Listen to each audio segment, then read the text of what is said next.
এই কার্ডটি ক্রমান্বয়ে আমরা সকলে পাবো, আমিও পাবো। এই কার্ডের অধিকারী আমিও। আমার পাশে বসে আছেন জেলা প্রশাসক মহোদয় আসমা আপা, তিনি এই কার্ডটি পাবেন, কিন্তু এটি পর্যায়ক্রমে আসবে। আমরা 5টি ভাগে ভাগ করেছি। যাদের অত্যন্ত বেশি প্রয়োজন, যাদের মোটামুটি প্রয়োজন, যাদের এখন হলে চলে, যাদের না হলেও চলে, আবার যাদের এই কার্ডের কোনো প্রয়োজন নেই। এই 5টি ভাগে ভাগ করে ক্রমান্বয়ে আমরা এই কার্ডগুলোকে মানুষের কাছে পৌঁছে দিব। এই মুহূর্তে লালপুর উপজেলার 2 নম্বর শিরদি ইউনিয়নের 9 নম্বর ওয়ার্ডের যে মানুষগুলোর জন্য অত্যন্ত প্রয়োজনীয়, তাদের কাছে এই কার্ডগুলো পৌঁছে গেছে, কার্ডের টাকাটিও পৌঁছে গেছে।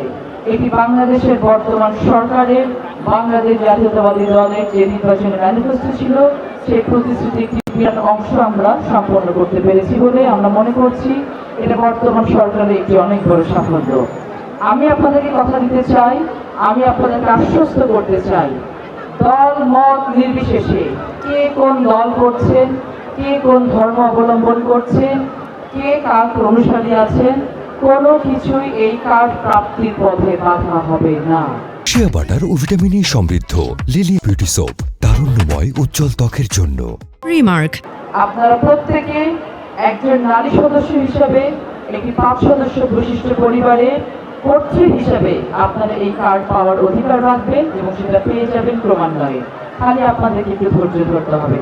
আমরা জানি, আমরা বিশ্বাস করি, লালপুর বাগাতিপাড়া উপজেলা সহ নাটোরের 4টি যে আসন রয়েছে, রাজশাহী বিভাগে যে 8টি জেলা রয়েছে, সবগুলোতে ক্রমান্বয়ে এই কার্ডের কাজ শুরু হবে এবং এই কার্ড পৌঁছে যাবে, উপকারভোগীরা টাকা পেয়ে যাবে।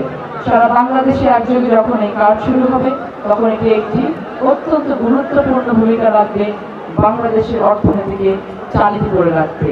এবং যখন আমরা একটি পরিবারের নারীকে অর্থনৈতিকভাবে স্বাবলম্বী করতে পারবো, পরিবারের নারী সদস্যকে মানসিকভাবে স্বাবলম্বী করতে পারবো, তখন কিন্তু আমরা এগিয়ে যেতে পারবো। আমি আর বেশি কথা বাড়াবো না।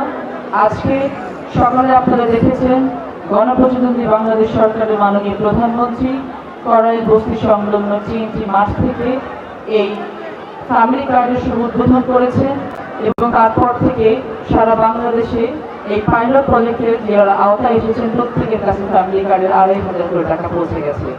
আমরা সকলে মিলে বর্তমান গণপ্রজাতন্ত্রী সরকারের মাননীয় প্রধানমন্ত্রীকে আন্তরিকভাবে ধন্যবাদ জানাতে চাই এবং সেই সাথে এই বিশাল কর্মযজ্ঞকে সাফল্যমণ্ডিত করতে যারা অক্লান্ত পরিশ্রম করেছেন তাদেরকে আন্তরিকভাবে ধন্যবাদ এবং কৃতজ্ঞতা প্রকাশ করতে চাই।